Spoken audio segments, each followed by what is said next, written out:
Демография, здравоохранение, образование, жилье и другие национальные проекты – это комплекс мероприятий по развитию страны и региона по ключевым направлениям жизни. Средства для их реализации выделяются из федерального бюджета, а события должны происходить непосредственно на местах. Показывать, насколько эффективно они реализуются и осваиваются – основная задача центральных СМИ, чтобы люди видели и чувствовали позитивные изменения в регионе.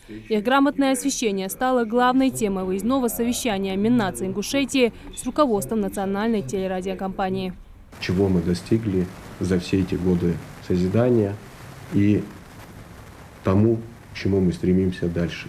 Чтобы наше население обязательно видело, что в нашей республике создается нового, как работают органы исполнительной власти.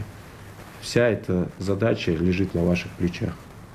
Поэтому нельзя, чтобы хотя бы один день или какая-либо новость была упущена из нашей видимости. СМИ действительно играют большую роль, подчеркнул и Куреш Агасиев. Чтобы довести до зрителя ход реализации поставленных задач, на НТРК Ингушетия созданы специальные программы. Активно в этом направлении работает и главная редакция информационных программ.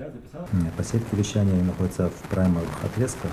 Это программа «Главная», программа «Муниципальный обзор», в котором вообще показываются те изменения, которые происходят в республике, и те преобразования, которые сегодня мы видим. И, в общем-то, строительство объектов и в сфере здравоохранения, в образовании, культуры и спорта. Особое внимание на данный этап уделяется освещению реализации нацпроектов. Для этого тоже создана специальная программа, она так и называется «Реализация нацпроекта в Республике Ингушетия».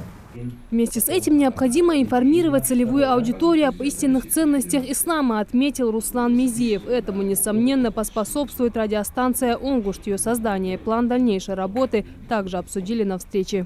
С 13 мая мы выдаем в эфир порядка 6-8 часов оригинального контента на радио «Онгушт». Я думаю, что к моменту начала эфирного вещания объем производства программ будет доведен до 12-13 часов оригинального вещания, ну и потом уже с повторами, с контентами 24 часов вещания будет организовано. Вопрос сейчас решается в первую очередь набора штата, вопросы технического характера. Ну и главный вопрос, который сегодня перед нами стоит, это, в общем-то, установки оборудования для эфирного вещания. На сегодняшний день это единственное радио в Ингушетии, которое выпускает только духовно-нравственный контент. С ее техническими возможностями Руслан Мизиев познакомился лично. В течение месяца Онгушт перейдет уже на полноценное вещание на волне 88,4 FM. Несмотря на то, что для выхода в эфир будет использоваться оборудование национальной телерадиокомпании, это абсолютно новая волна со своим собственным контентом и коллективом.